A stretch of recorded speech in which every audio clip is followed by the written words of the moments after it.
گوادر پاکستان کے انتہائی جنوب مغرب میں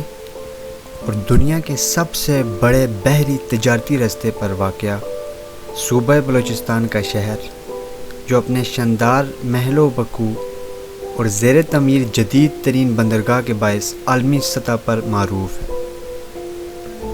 نام گوادر اصل میں بلوچی زبان کے دو الفاظ سے بنا ہے۔ گواد یعنی کھلی ہوا اور در کا مطلب دروازہ ہے، یعنی ہوا کا دروازہ۔ 60 کلومیٹر طویل ساحلی پٹی والے شہر گوادر میں 21ویں صدی کی ضرورتوں سے آراستہ جدید بندرگاہ کی تکمیل کا وقت جوں قریب آ رہا ہے، اس کی اہمیت روز بروز بڑھتی جا رہی ہے۔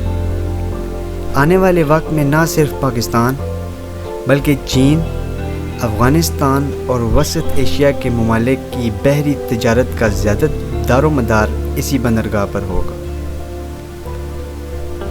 گوادر کا موجودہ شہر ایک چھوٹا سا شہر ہے، جس کی آبادی سرکاری اعداد و شمار کے مطابق نصف لاکھ،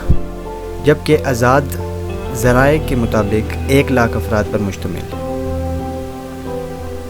اس شہر کو سمندر نے 3 طرف سے اپنے گھیرے میں لیا ہوا ہے اور ہر وقت سمندری ہوائیں چلتی رہتی ہیں، جس کی وجہ سے یہ ایک خوبصورت اور دل فریب منظر پیش کرتا ہے۔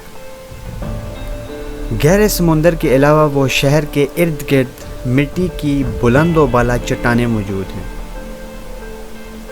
اس شہر کے باسیوں کا زیادہ تر گزر بسر مچھلی کے شکار پر ہوتا ہے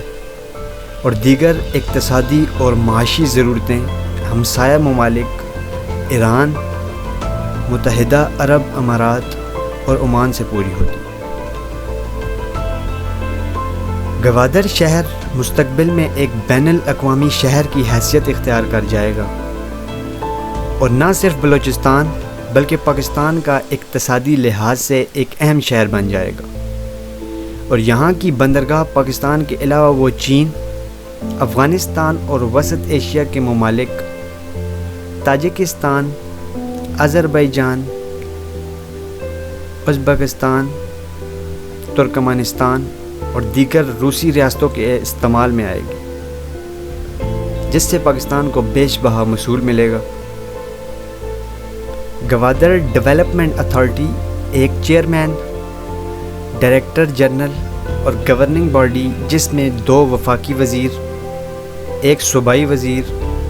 ڈسٹرکٹ ناظم اور ایڈیشنل چیف سیکرٹری ہوتے ہیں، پر مشتمل ایک ادارہ ہے۔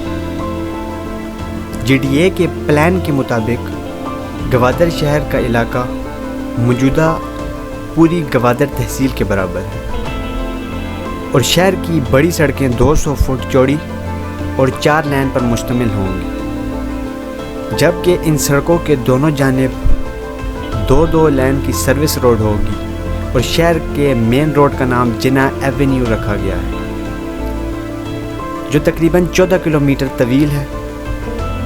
اور اس طرح بلوچستان براڈ وے بھی 200 فٹ چوڑی اور سروس روڈ پر مشتمل ہوگی،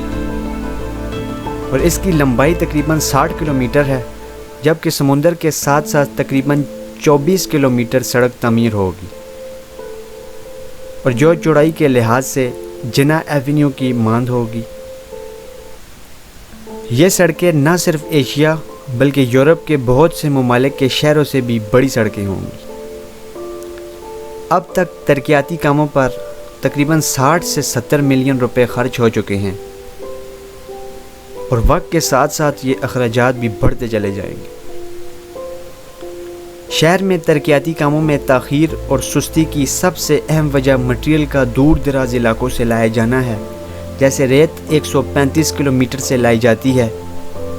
جبکہ سیمنٹ اور سریا وغیرہ 800 کلومیٹر دور کراچی سے لایا جاتا ہے۔ موجودہ گوادر شہر صرف 800 میٹر لمبا ہے، جبکہ ماسٹر پلان کے مطابق آنے والے دنوں میں گوادر تقریباً 40 کلومیٹر عریض اور 60 کلومیٹر طویل ہوگا۔ اب تک جی ڈی اے نے قانون کے مطابق رہائشی، انڈسٹریل اور کمرشل نوعیت کے 30 سے زائد اسکیموں کے این او سی جاری کیے ہیں، جبکہ سرکاری اسکیمیں اس وقت 2 ہیں، جن میں سنگار ہاؤسنگ اسکیم جو تقریباً 13 کلومیٹر لمبی اور 4.5 کلومیٹر چوڑی سمندر میں مٹی کی پہاڑی پر ہے، جبکہ دوسری سرکاری اسکیم نیو ٹاؤن کے نام سے ہوگی، جس کے 4 فیز ہوں گے اور اس میں 120 گز سے 2000 گز کے پلاٹ ہوں گے۔ گوادر فری پورٹ نہیں بلکہ ٹیکس فری زون شہر ہوگا۔ جی ڈی اے نے این او سی جاری کرتے ہوئے پرائیویٹ اداروں کو اس بات کا پابند کیا ہے کہ وہ اپنی اپنی اسکیموں میں پینے کے پانی کا انتظام کریں گے اور سمندر کا پانی صاف کرنے کے پلانٹ لگائیں گے، جبکہ سیوریج کے پانی کے نکاش کا بھی ایسا انتظام کیا جا رہا ہے کہ گندا پانی سمندر میں شامل ہو کر اسے آلودہ نہ کرے اور کراچی جیسی صورتحال پیدا نہ ہو۔ اور اس مقصد کے لیے ہر پرائیویٹ اسکیم کو بھی پابند کیا ہے کہ وہ سیوریج کے پانی کو صاف کرنے کے لیے ٹریٹمنٹ اور ری سائیکلنگ پلانٹ لگائیں اور اس پانی کو پارکوں میں استعمال کیا جائے گا۔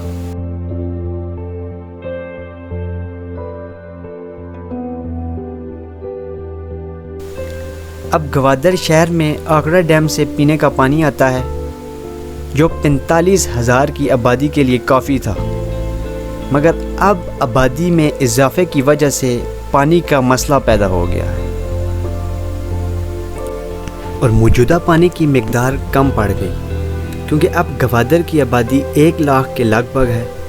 اور آنے والے دنوں میں اس میں اضافہ ہوتا چلا جائے گا، جس کے لیے میرانی ڈیم کے منصوبے پر کام ہو رہا ہے، مگر یہ گوادر سے 120 کلومیٹر دور ہے، جہاں سے پانی لانا بہت مشکل کام ہوگا، جبکہ میرانی ڈیم کے پانی کا سردیوں کی بارشوں پر منحصر ہے اور جیسا کہ اکثر ہوتا ہے کہ کئی سال بارشیں نہیں ہوتی تو ڈیم میں پانی بھی نہیں آئے گا، لہذا یہ کہا جائے تو درست ہوگا کہ گوادر میں اصل مسئلہ پانی کا ہی ہوگا، جو ایک بہت بڑا چیلنج ہے۔ پاکستان کے صوبہ بلوچستان کا ساحلی قصبہ گوادر اور اس سے ملحقہ علاقہ 1958 میں حکومت پاکستان نے سلطنت عمان سے خریدا تھا۔ اس ساحلی علاقے کی ایک بڑی بندرگاہ بننے کی قدرتی صلاحیت اس سے پہلے ہی سامنے آ چکی تھی، جب 1954 میں امریکی جیولوجیکل سروے نے گوادر کو ڈیپ سی پورٹ کے لیے بہترین مقام قرار دیا تھا۔ اس کے بعد سے گوادر کو بندرگاہ کے طور پر ترقی دینے کی باتیں تو ہوتی رہی، لیکن اس پر عملی کام کئی دہائیوں بعد سن 2002 میں شروع ہوا۔ اس وقت کے فوجی صدر جنرل پرویز مشرف نے گوادر میں بندرگاہ کی تعمیر کے کام کا افتتاح کیا اور 24 کروڑ ڈالر کی لاگت سے یہ منصوبہ 2007 میں مکمل ہو گیا۔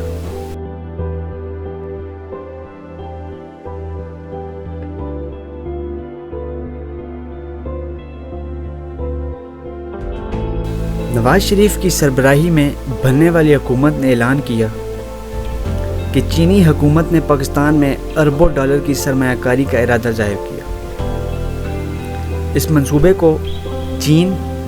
پاکستان اقتصادی راہداری کا نام دیا گیا، جو بنیادی طور پر خنجراب کے راستے چین کو گوادر کی بندرگاہ سے ملانے کا منصوبہ ہے۔ اس معاہدے پر 2015 میں دستخط ہوئے اور اس وقت معلوم ہوا کہ اس منصوبے میں سڑکیں، ریلوے لائن، بجلی کے منصوبوں کے علاوہ وہ متحدہ ترقیاتی منصوبے شامل ہیں۔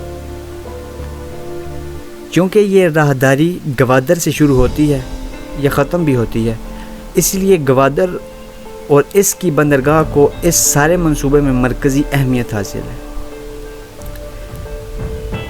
چینیوں کے اس شہر میں داخلے کے ساتھ ہی شہر کی اہمیت یکدم کئی گنا بڑھ گئی اور مستقبل کا بین الاقوامی شہر اور فری ٹیک زون کا اعلان ہوتے ہی ملک بھر کے سرمایہ دار اور دولت مند کھربوں روپے لے کر اس شہر میں پہنچ گئے اور زمینوں کو خریدنے کے لیے مقامی شہریوں کو ان کے منہ مانگے روپے دینے شروع کر دیے، جس کی وجہ سے 200 روپے کرائے کی دکان 30,000 روپے تک ہو گئی اور 30,000 روپے فی ایکڑ زمین کی قیمت 2 سے 3 کروڑ روپے تک پہنچ گئی۔ چنانچہ گوادر کا عام شہری جو چند ایکڑ کا مالک تھا، دیکھتے ہی دیکھتے کروڑ پتی اور ارب پتی بن گیا۔ چنانچہ اب شہر میں بے شمار چمکتی دھمکتی اور قیمتی گاڑیوں کی بھرمار ہو گئی، جس کی وجہ سے چھوٹی اور تنگ سڑکیں مزید سکڑ گئی۔ شہر کے تقریباً تمام بے روزگار افراد نے پراپرٹی ڈیلر کے دفتر کھول لیے، جبکہ دوسرے شہروں سے آئے ہوئے افراد نے پراپرٹی کو منافع بخش کاروبار سمجھتے ہوئے بڑے بڑے ادارے قائم کر لیے۔ شہر کی اب تک حالت کو بہتر بنانے اور منظم کرنے کے لیے حکومت نے 2003 میں گوادر ڈیولپمنٹ اتھارٹی کے نام سے ایک ادارہ بنایا، جس کا قانون بلوچستان کی صوبائی اسمبلی نے 2002 میں منظور کیا تھا، مگر ادارہ تاحال شہر کی حالت کو سدھارنے میں کامیاب نہ ہو سکا۔ بندرگاہ خلیج فارس، بحیرہ عرب، بحر ہند، خلیج بنگال اور اسی سمندری پٹی میں واقع تمام بندرگاہوں نے سے زیادہ گہری بندرگاہ ہو گئی اور اس میں بڑے بڑے کارگو بحری جہاز بآسانی لنگر انداز ہو سکیں گے، جن میں 2.5 لاکھ ٹن وزنی جہاز تک شامل ہیں۔ اس بندرگاہ کے ذریعے نہ صرف پاکستان بلکہ افغانستان، چین اور وسط ایشیا کی تمام ریاستوں کی تجارت ہوگی۔ بندرگاہ کی گہرائی 14.5 میٹر ہوگی۔ یہ ایک بڑی، وسیع اور محفوظ بندرگاہ ہے۔ اگر آپ کو ہماری یہ ویڈیو پسند آئی ہے تو ضرور اسے لائک کیجئے، شیئر کیجئے۔ ہم اسی طرح انفارمیٹیو ویڈیوز کے ساتھ آپ کی خدمت میں حاضر ہوتے رہیں گے۔ تب تک اپنے بھائی کو اجازت دیجیے۔ اللہ حافظ۔